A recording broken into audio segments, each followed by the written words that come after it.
Well, tonight authorities are telling us that heat may have caused a UPS driver to pass out behind the wheel, and another driver captured video of his truck veering off the road and crashing into a tree. Yeah, this happened nearly a year after another UPS driver collapsed and died in the heat last summer.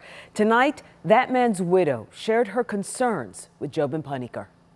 Now, we met with Nasa Lambeth, who a year later is still mourning her husband's death. It has not been easy for her. And what happened Friday did not help. Yeah, I'm sweating now already. It is the hottest day of the year. And we've been out here, what, 2 minutes? And for Nasa Lambeth, it is also a reminder of everything she lost. He was a fun guy. You know, he really was. A loving husband, son, and father.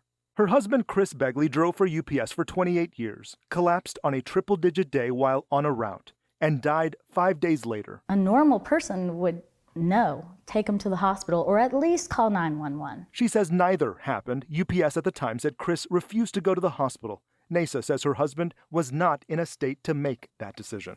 Oh my gosh. She is breaking her silence after a year, after what happened Friday. A scary video. The union says another UPS driver passed out from the heat and crashed into this tree. I don't see a protocol. I mean, there's 2 heat incidents a year apart and 2 completely different responses. Dr. Fahmi Farah is a cardiologist. She says many people underestimate heat cases. Your body's mechanism of cooling down kind of shuts off when your body reaches a threshold temperature. Dr. Farah says internal organs can start to shut down. It could happen in minutes, sometimes less than 5 minutes. Then imagine driving and delivering for 10 hours in triple digits in a truck with no air conditioning. UPS says it's invested $409 million this year in training and gear. Says every truck bought after January 1st has AC.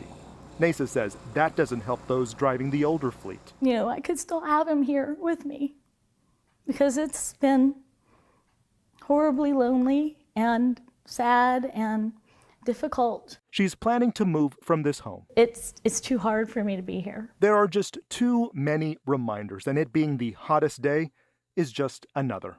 In McKinney, I'm Jobin Paniker.